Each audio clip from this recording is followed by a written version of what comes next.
Jesus na ating mahal. Kasabay ng pagtunog ng mga trumpeta sa kalangitan, mapiling ang Panginoon na tayo ay humayo at ihayag ang dulot niyang kaligtasan. Umaakyat sa kalangitan si Jesus na ating mahal. Kasabay ng pagtunog ng mga trumpeta sa kalangitan. Simulan natin ang ating pagdiriwang sa ngalan ng Ama at ng Anak at ng Espiritu Santo. Amen. Ang pagpapala ng ating Panginoong Hesukristo, ang pag-ibig ng Diyos Ama at ang pakikipagkaisa ng Espiritu Santo naway sumainyong lahat. At sumayo rin. Minamahal kong mga kapatid, ipinagdiriwang natin ngayon ang dakilang kapistahan ng pag-akyat ng Panginoon sa langit. Bagamat siya'y nakaluklok sa kaluwalhatian ng langit, sa kanan ng Ama, hindi niya tayo iniiwan o tumatalikod sa pagiging tao. Patuloy siyang namamagitan para sa atin at nagbibigay ng pag-asa. Siya ang nagsugo ng Espiritu Santo para tulungan tayo sa ating paglalakbay dito sa lupa. Ngayong araw na ito, ang ika-56 na Catholic Communication Sunday na may temang Listening with the Ear of the Heart. Si Jesus, ang ating gabay sa wastong paggamit ng mga modernong pamamaraan at kagamitan ng pakikipagtalastasan na maaaring maging daluyan ng katotohanan at mabuting balita. Upang tayo'y maging marapat gumanap sa banal na pagdiriwang, aminin muna natin at pagsisihan ang ating mga kasalanan. Inaamin ko sa makapangyarihang Diyos At sa inyo mga kapatid, na luba akong nagkasala sa isip, sa salita at sa gawa, at sa aking pagkukulang. Kaya isinasamo ko sa mahal na Birheng Maria, sa lahat ng mga anghel at mga banal, at sa inyo mga kapatid, na ako'y ipanalangin sa Panginoong ating Diyos. Kaawan tayo na makapangyarihang Diyos, patawarin tayo sa ating mga kasalanan at patnubayan tayo sa buhay na walang hanggan. Amen. Panginoon, kaawaan mo kami. Panginoon, kaawaan mo kami. Kristo, kaawaan mo kami. Kristo, kaawaan mo kami. Panginoon, kaawaan mo kami. Panginoon, kaawaan mo kami.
Manalangin tayo. Ama naming makapangyarihan, gawin mo kami ay magkaroon ng banal na kagalakan at makapagdiwang ng may utang na loob, sapagkat ang iyong anak na aming manunubos ay siyang tagapaghanda ng aming pananahan, ng kanyang pinanggalingan upang kami panguluhan at kanyang tinunguhan upang maging pag-asa kailanman ng sambayanan niyang kanya ring katawan. Bilang tagapamagitan, kasama ng Espiritu Santo, magpa sa walang hanggan. Magsiupo ang lahat.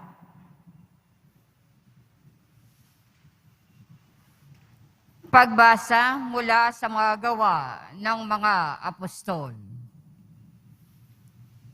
Mahal na Teofilo, isinalaysay ko ang aking unang aklat, ang lahat ng ginawa at itinuro ni Jesus buhat sa pasimula hanggang sa araw na siya'y umakyat sa langit. Bago siya umakyat, tinagubilinan niya sa pamamagitan ng Espiritu Santo ang mga apostol na kanyang hinirang. Pagkatapos ng kanyang pagbabata, maraming ulit siyang napakita sa kanila. Sa gayon, napatunayang siya'y buhay. Napakita siya sa kanila sa loob ng 40 araw at nagturo tungkol sa paghahari ng Diyos. At samantalang siya'y kasama-sama pa nila, kanyang tinagubilinan sila. Huwag muna kayong aalis sa Jerusalem. Hintayin ninyo roon ang ipinangako ng Ama na sinabi ko na sa inyo. Nagbinyag nga sa tubig si Juan, ngunit di na magtatagal at bibinyagan kayo sa Espiritu Santo. Kaya't nang magkasama-sama si Jesus at ang mga alagad, nagtanong ang mga ito, Panginoon, itatatag na ba ninyong muli ang kaharian ng Israel? Sumagot siya, ang mga panahon at sandali ay itinakda ng Ama sa kanyang sariling kapangyarihan at hindi na kailangan pang malaman ninyo kung kailan iyon. Ngunit bibigyan kayo ng kapangyarihan pagbaba sa inyo ng Espiritu Santo. At kayo'y magiging mga saksi ko sa Jerusalem, sa buong Judea, at Samaria, at hanggang sa dulo ng daigdig. Pagkasabi nito, siya'y iniakyat sa langit, samantalang nakatingin sila sa kanya. At natakpan siya ng ulap. Habang sila'y nakatitig sa langit, 2 lalaking nakaputi ang biglang tumayo sa tabi nila. Mga taga-Galilea, sabi nila, bakit kayo narito nakatingala sa langit? Itong si Jesus na umakyat sa langit ay magbabalik tulad na nakita ninyong pag-akyat niya.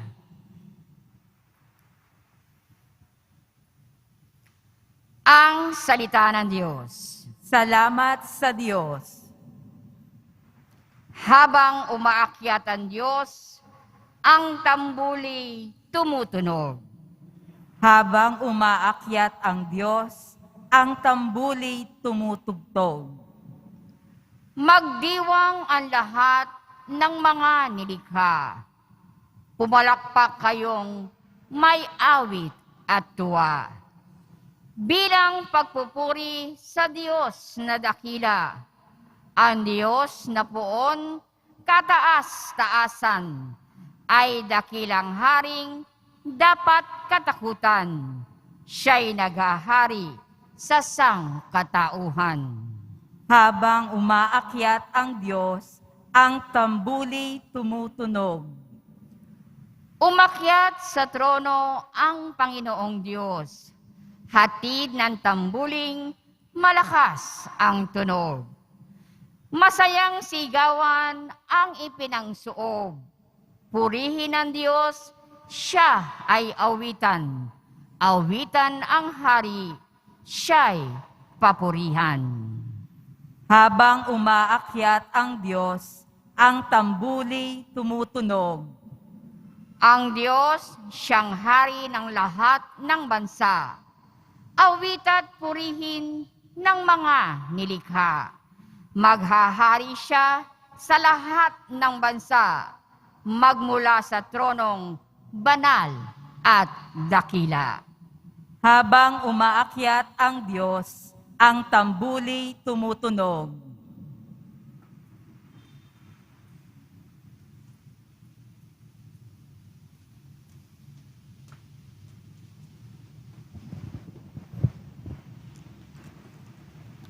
Pagbasa mula sa sulat ni Apostol San Pablo sa mga taga-Efeso. Mga kapatid, hinihiling ko sa Diyos ng ating Panginoong Hesukristo, ang dakilang Ama, na magkalooban niya kayo ng Espiritu ng karunungan at ng tunay ng pagkakikilala sa Kanya. Naway liwanagan ng Diyos ang inyong mga isip upang malaman ninyo ang ating inaasahan sa Kanya pagkatawag sa atin. Ito'y ang kaluwalhatiang inilaan niya sa Kanyang mga hinirang at ang walang hanggang kapangyarihan niya sa atin na mga nananalig sa Kanya. Ang kapangyarihan ding iyon ang muling bumuhay kay Kristo at nagluklok sa Kanya sa kalangitan, sa kanan ng Diyos. Kaya't nasa ilalim ng kapangyarihan ni Kristo ang lahat ng paghahari, kapamalaan, kapangyarihan, at pamunuan. Higit ang Kanyang pangalan kaysa lahat ng pangalan, hindi lamang sa panahong ito, kundi pati sa darating. Ipinailalim ng Diyos ang kapangyarihan ni Kristo, ang lahat ng bagay, at siya ang ginawang ulo ng simbahan. Ito ang katawan ni Kristo, ang kapuspusan niya na pumuspos sa lahat-lahat. Ang salita ng Diyos. Salamat sa Diyos. Magsitayo ang lahat.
Sumainyo ang Panginoon. At sumayo rin. Ang wakas ng mabuting balita ng Panginoon ayon kay San Lucas. Papuri sa iyo, Panginoon.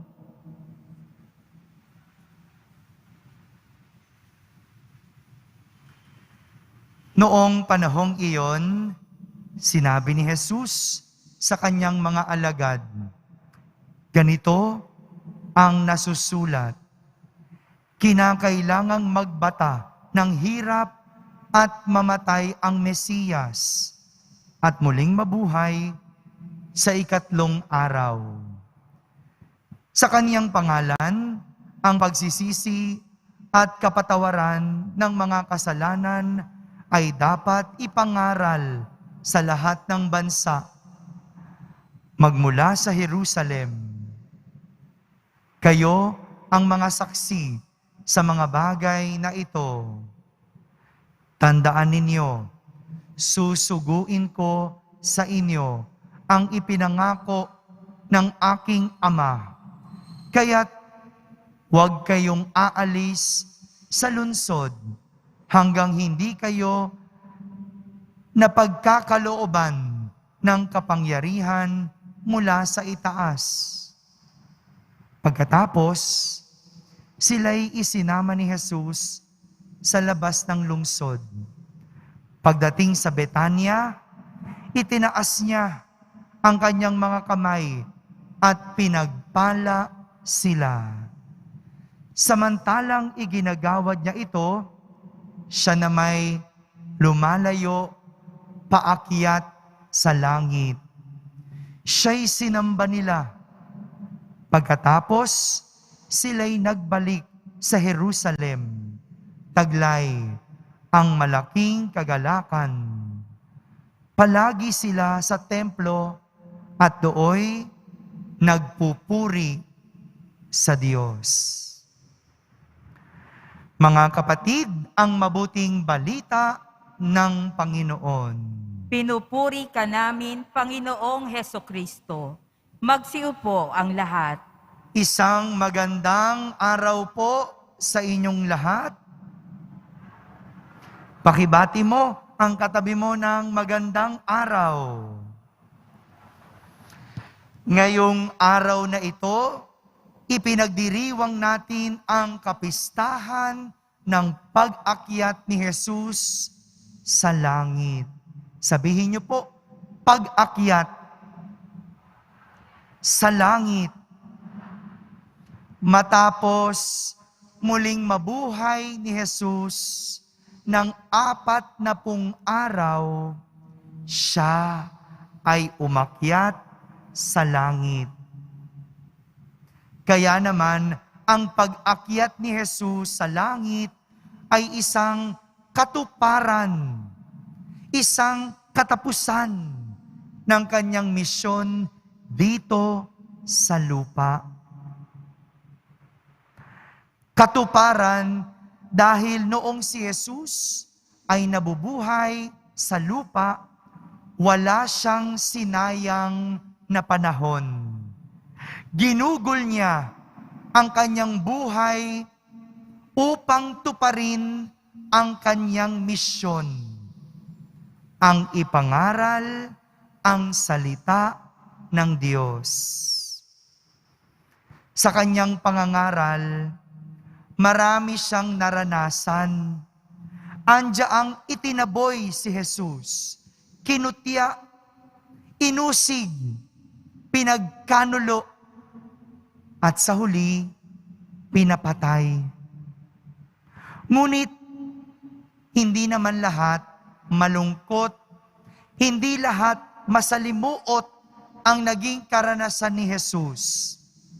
Dahil mayroon din namang tumanggap, meron ding sumunod, at meron ding nanampalataya sa Kanya nang dahil sa pagtupad sa Kanyang misyon. Ang Kanyang misyon, ipangalat ang salita ng Diyos. Lahat ito tinupad ni Jesus. Lahat ito naranasan ni Jesus. Masama man o mabuti, ang mahalaga, tinupad ni Jesus ang kanyang misyon.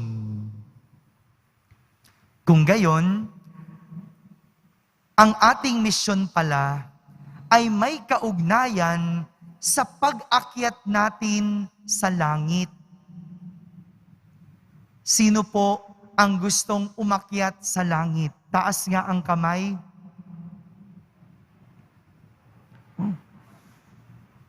Tingnan nyo yung iba, yung mga hindi nakataas, no? Kalabitin mo na, no?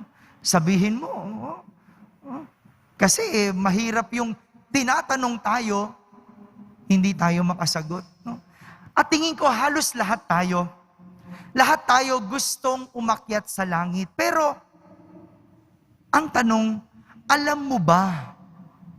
Alam mo ba kung ano ang iyong misyon? Paano ka aakyat kung hindi mo alam kung ano ang iyong misyon? Minsan, napagkakamalan nating misyon ang ating mga pangarap at gusto. Katulad na lang ng pagiging doktor. Kala natin, yun ang ating misyon. Misyon ko maging doktor, kaya gagalingan ko. Misyon ko maging abogado, maging artista, o maging magulang. Pwede rin naman, misyon ko manalo at hindi magpatalo o mag-abroad. Hindi po. Hindi misyon iyan. Ambisyon. Opo. Hindi misyon iyon. Dahil iyon ay isang layunin. O sa Ingles, goal. Dahil ang misyon ay ang pagtahak o ang karanasan patungo sa layunin. Ulitin ko po, ang misyon ay ang pagtahak patungo sa iyong goal o sa iyong layunin. Kung ang layunin mo makapag-abroad, ang misyon mo, yung pagtahak mo papunta sa abroad. Kung ang misyon mo, ang goal mo ay ang pagiging doktor, ang misyon, yung araw-araw na pag-aaral ng medisina. Yung araw-araw na pagpasok sa eskwela.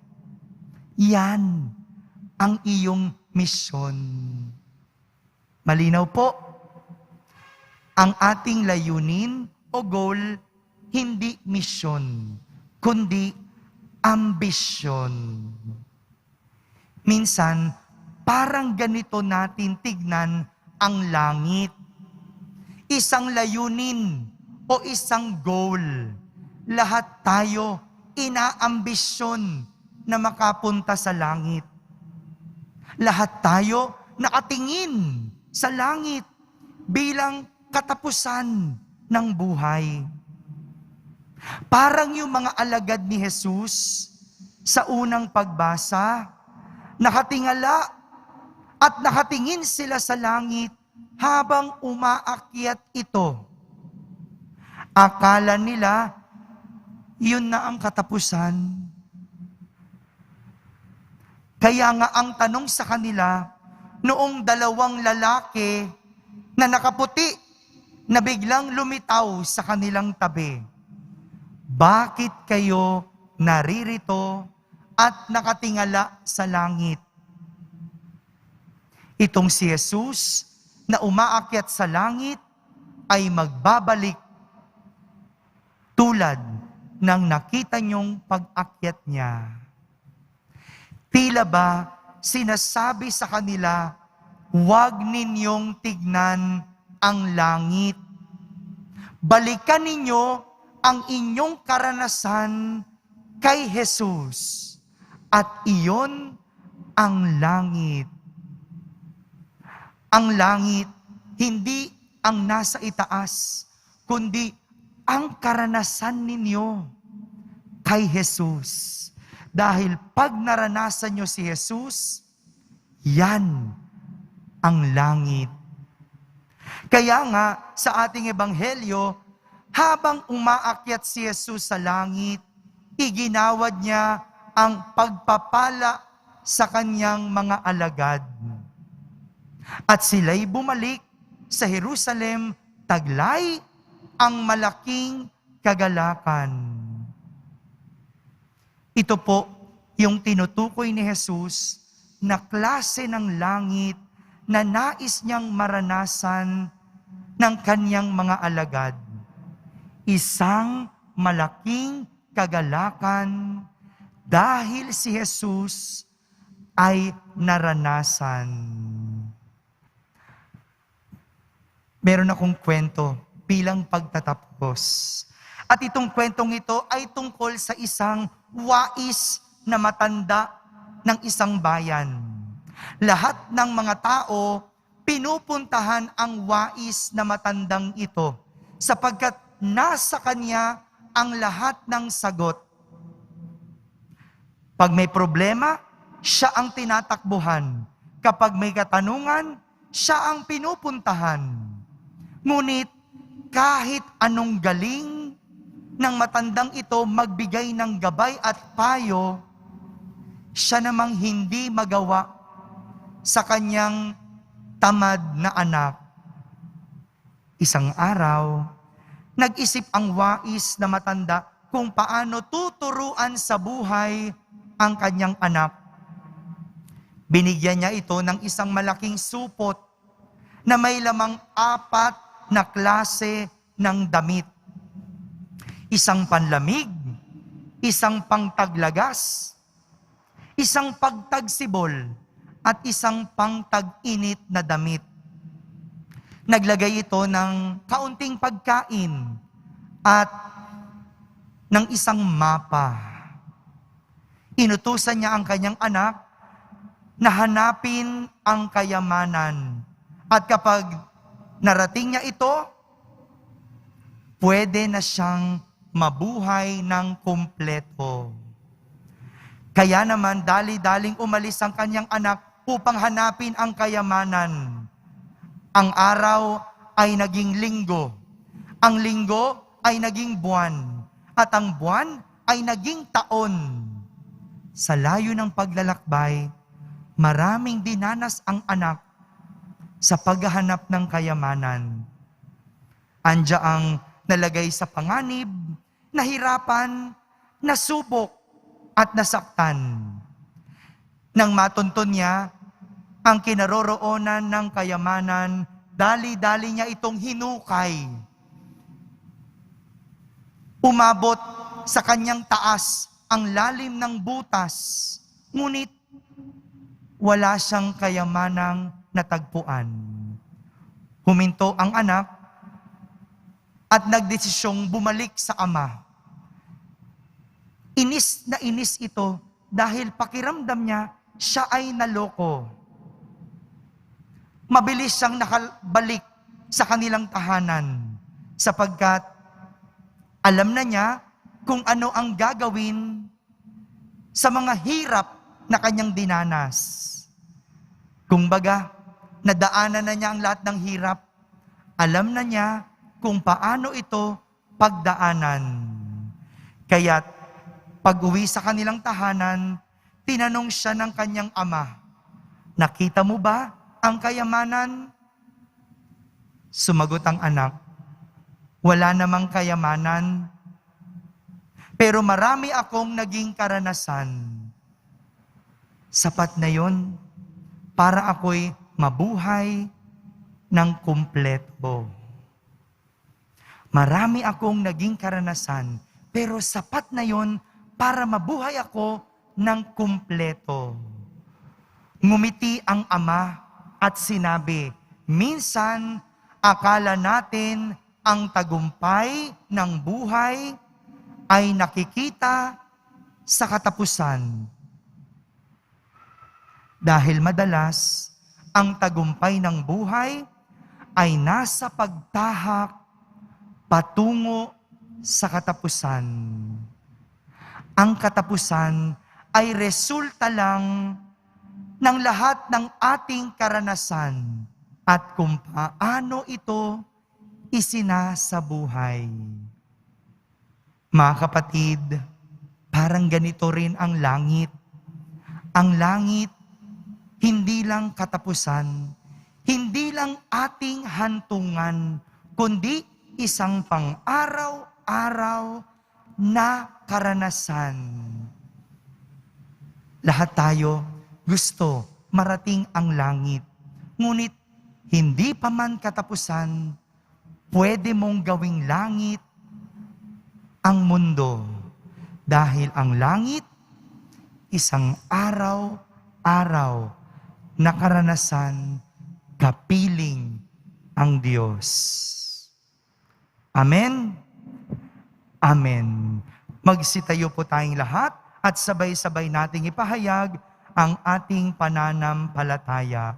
Sumasampalataya ako Sa Diyos amang makapangyarihan sa lahat, na may gawa ng langit at lupa. Sumasampalataya ako kay Jesucristo, iisang anak ng Diyos, Panginoon nating lahat. Nagkatawang tao siya, lalang ng Espiritu Santo, ipinanganak ni Santa Mariang Birhen, pinagpakasakit ni Poncio Pilato, ipinako sa krus na matay inilibing, nanaog sa kinaroroonan ng mga yumao, nang may ikatlong araw na buhay na maguli, umakyat sa langit, naluklok sa kanan ng Diyos amang makapangyarihan sa lahat. Doon magmumulang paparito at hukom sa nangabubuhay at nangamatay na tao. Sumasampalataya naman ako sa Diyos Espiritu Santo, sa banal na simbahang Katolika, sa kasamahan ng mga banal, sa kapatawaran ng mga kasalanan, sa pagkabuhay na muli na nangamatay na tao, at sa buhay na walang hanggan. Amen. Minamahal kong mga kapatid, sa pag-akyat ni Jesus sa langit, humaharap siya sa iyo, Ama, para sa amin. Patuloy mo kaming gabayan hanggang sa makamit din namin ang kalangitan. Buong pagtitiwala nating sabihin, Ama namin, dinggin mo kami. Ama namin, dinggin mo kami. Ama, lagi mo nawang gabayan ang aming Santo Papa, mga obispo at tanang kaparian, upang manatili silang tapat na saksi at tagapagpahayag ng pananampalataya na siyang magbubuklod ng mga mananampalataya sa buong mundo. Manalangin tayo. Ama namin, dinggin mo kami. Ama, akayin mo tungo sa kapayapaan ang bawat leader ng mga bansa sa mundo upang matigil na ang anumang banta ng giyera, kaguluhan, at anumang di pagkakaintindihan. Manalangin tayo. Ama namin, dinggin mo kami. Ama, tanglawan mo ang puso ng mga gumagamit ng media tungo sa katotohanan upang gamitin nila ang kapangyarihan nito, hindi para sa makasariling interes, kundi higit sa lahat, para sa kapakanan ng lahat. Manalangin tayo. Ama namin, dinggin mo kami. Ama, mapabilis at maging mas mabisa nawa ang pagpapahayag ng mabuting balita ng kaligtasan sa lahat ng panig ng mundo sa pamamagitan ng makadiyos at makataong paggamit ng media. Manalangin tayo. Ama namin, dinggin mo kami. Ama, salubungin mo nawa sa langit ang mga kapatid naming yumauna, nananalig sa pangako na iyong muling pagkabuhay. Manalangin tayo. Ama namin, dinggin mo kami. Sa katahimikan, ating ilapit sa Diyos ang ating mga pansariling kahilingan.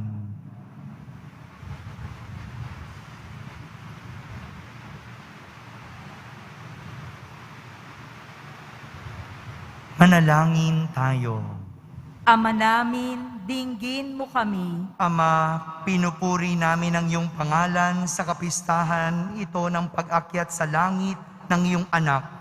Naway ganap naming pakinabangan ang makalangit na kaloob ng katotohanan ito at ihatid kami nito sa kaharian mong walang hanggan, alang-alang kay Kristo na aming Panginoon. Amen. Magsiupo ang lahat.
Magsitayo ang lahat.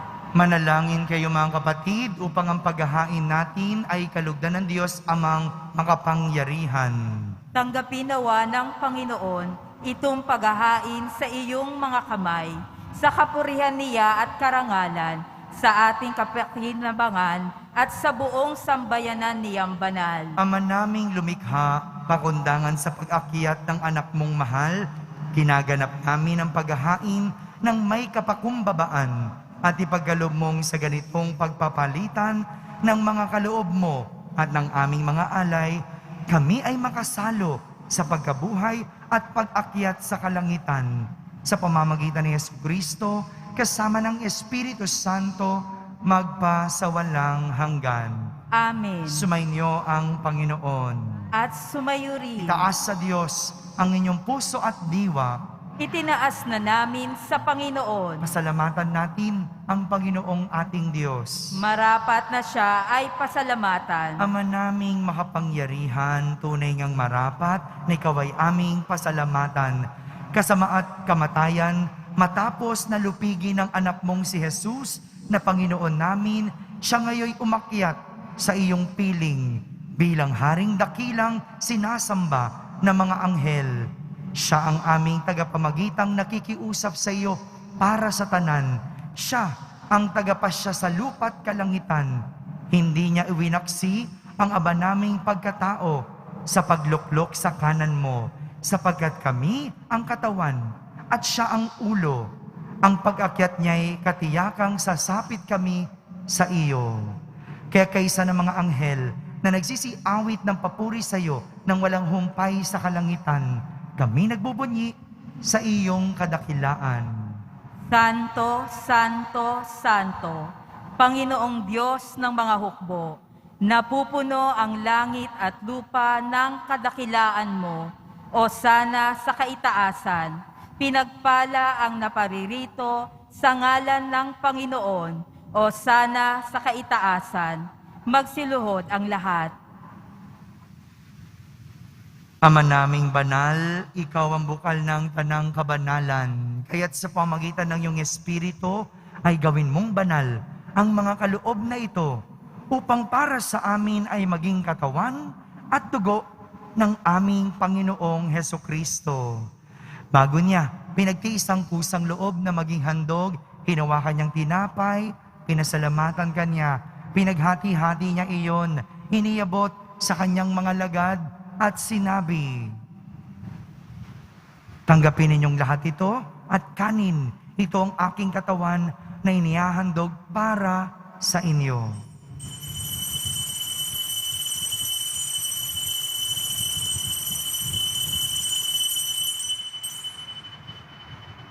Gayon din naman, nung matapos ang hapunan, hinawakan niyang kalis, muli kanyang pinasalamatan. Iniabot niyang kalis sa kanyang mga lagad, at sinabi, tanggapin ninyong lahat ito at inumin. Ito ang kalis ng aking dugo, ng bago at walang hanggang tipan. Ang aking dugo na ibubuhos para sa inyo at para sa lahat, sa ikapagpapatawad ng mga kasalanan. Gawin ninyo ito sa pag-alaala sa akin.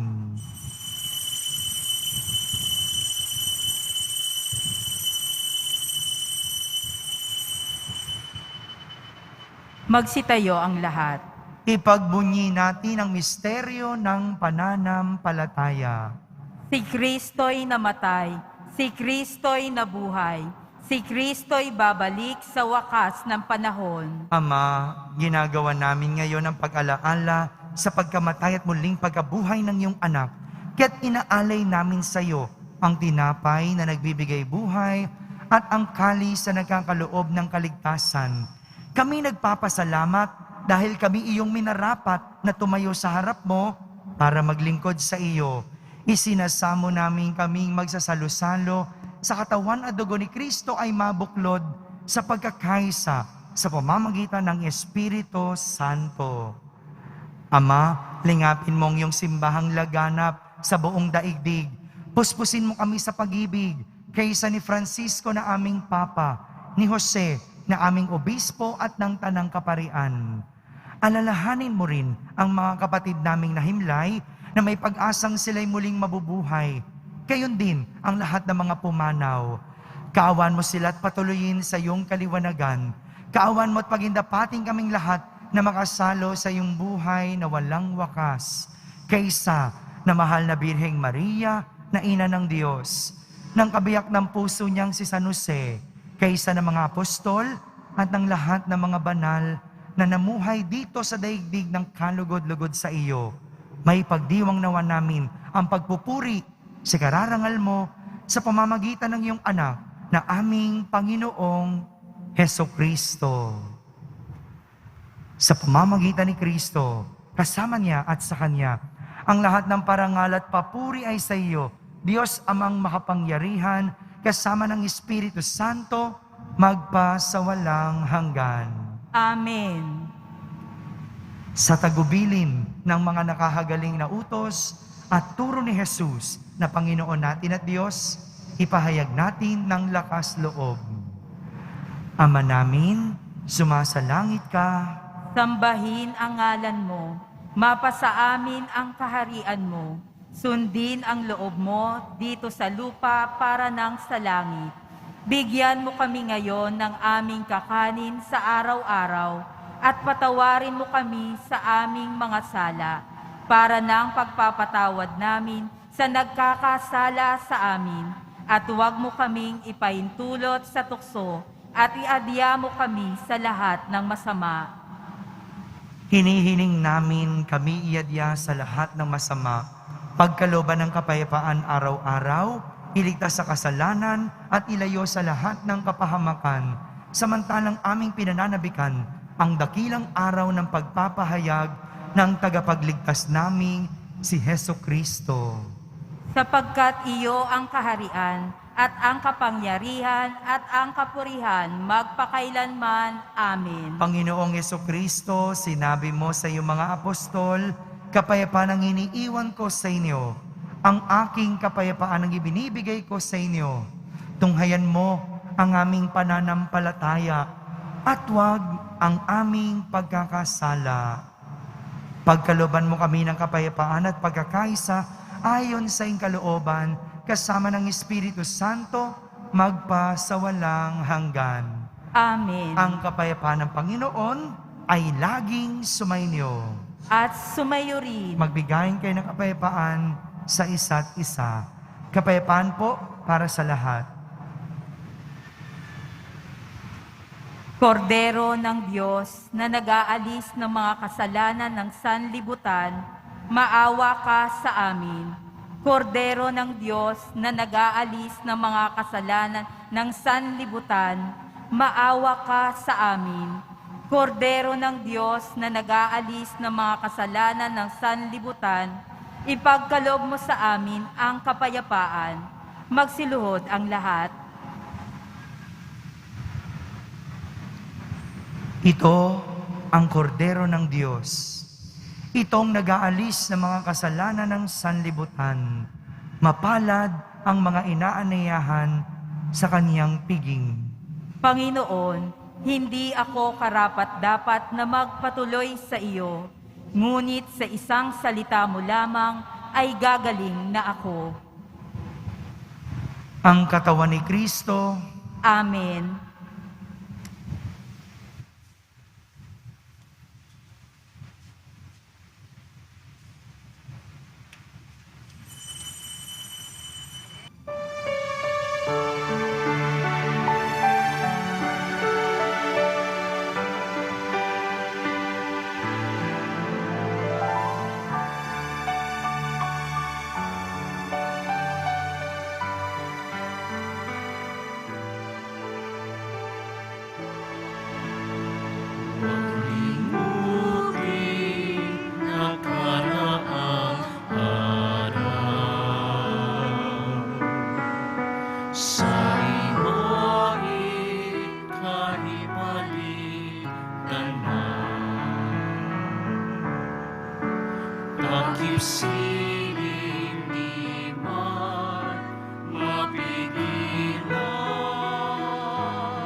Magsitayo po ang lahat.